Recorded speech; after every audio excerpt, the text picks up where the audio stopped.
Hello there. General Kenobi.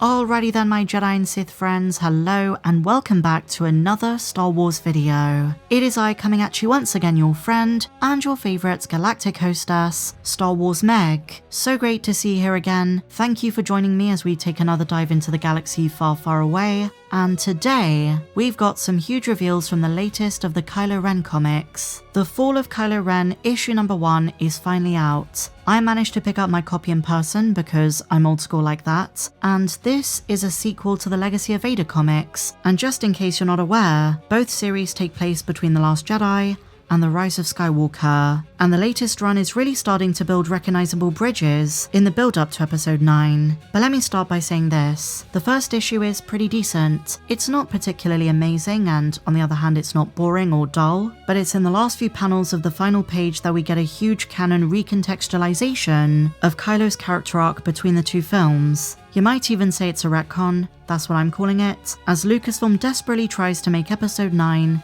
make a bit more sense. Because a major criticism of the final movie is that J.J. Abrams spent way too much time trying to fix the mistakes of episode 8, and in the process, he tried to undo a lot of what Rian Johnson set up. And as a result, we now have these comics which try to fill in the gaps, but also try to pick up the pieces. In essence, they're trying to make the two films more cohesive, and what's fascinating is that they actually provide explanations for why characters like Kylo and Rey seem to change in that period of time. They're also fulfilling so many missed opportunities with the character of Kylo Ren. In the Legacy of Vader comics, he went to Naboo, Tatooine, and tried to learn everything about his grandparents, Padme and Anakin. But let's talk about The Fall of Kylo Ren issue number 1.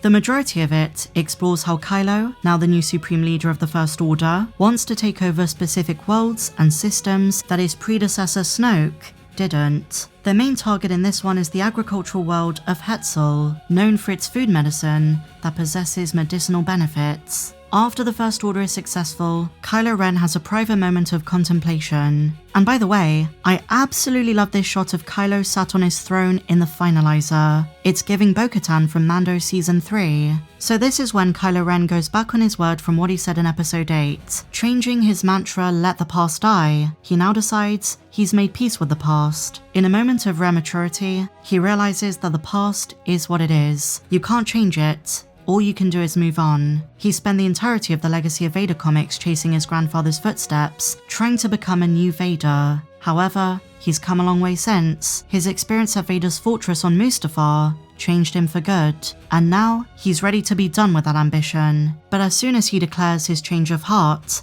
Vader's helmet finally answers him, something Kylo had been waiting for years. It throws him off course. He had long been seeking guidance from his deceased grandfather. In spite of him being told that Anakin was redeemed in the end, Kylo believed that Vader was Anakin's strongest self. Now as the audience, we know that it's not Vader talking to him, as Anakin is now a light side force ghost. It's Palpatine manipulating him. This is eventually going to lead Kylo back to Mustafar in search of the Wayfinder. He will end up on Exegol. And how do we know this is Palpatine? Because at the start of The Rise of Skywalker, the revived Emperor tells Kylo that he has been every voice he has ever heard inside his head.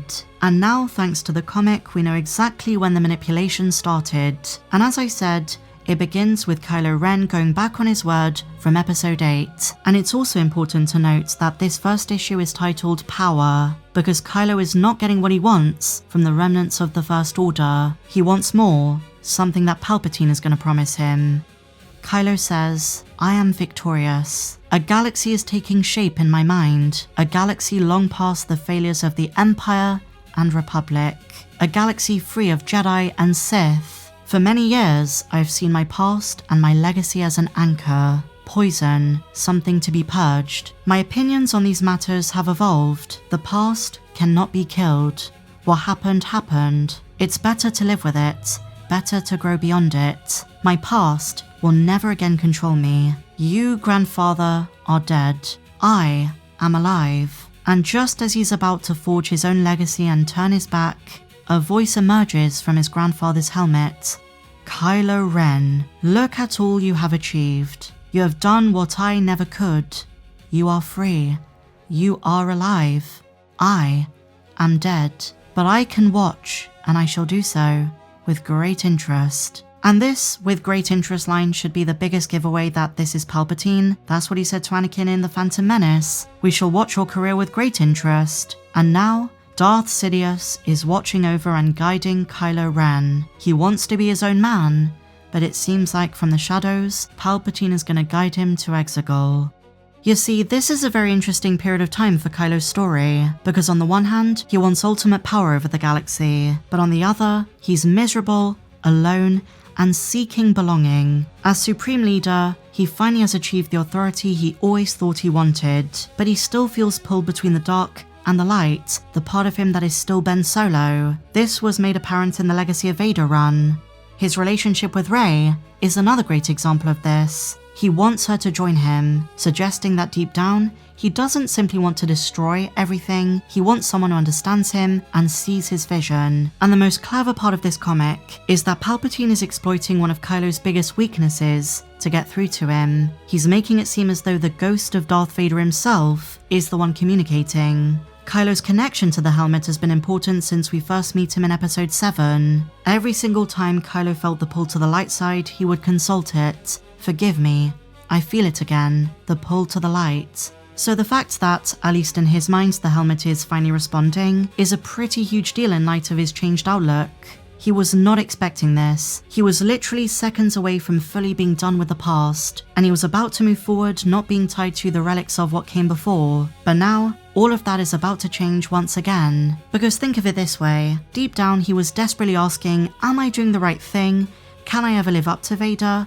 Am I strong enough? How do I completely give myself to the dark side? Now that the helmet suddenly appears to answer him, Kylo would be overwhelmed and convinced Vader is finally acknowledging him. From Palpatine's end, it's an incredibly powerful psychological manipulation tactic, because Kylo's been searching for that validation for years. Palpatine is exploiting that vulnerability, the uncertainty deep within. Instead of simply saying, I'm Palpatine, come follow me, he's presenting himself as the voice of the one person Kylo worshipped. Ultimately though, we know Kylo is going to turn back to the light, but for the meantime, he thinks this voice really is his grandfather.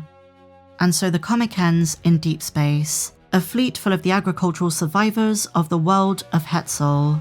They say, we ran, we fled while our planet burned. How could we do that? If we stayed, we'd be dead too. At least this way, maybe there's a chance. What are you talking about? There's no one. We're alone. We don't know that. There might be help out there. We're sending transmissions on old frequencies. So, you don't know. Commander?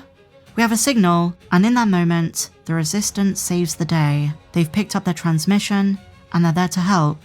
I thought the Resistance was gone, destroyed by the First Order on Crate. Apparently they survive, as will we. Our world's freedom fell, but it may still rise yet. Nothing is forever.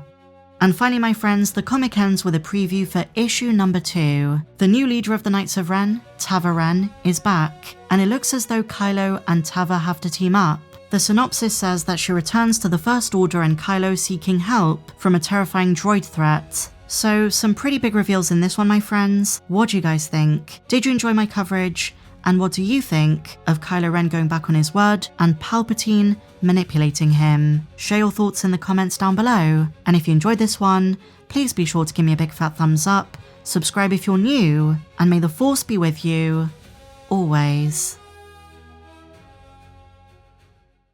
This is the way.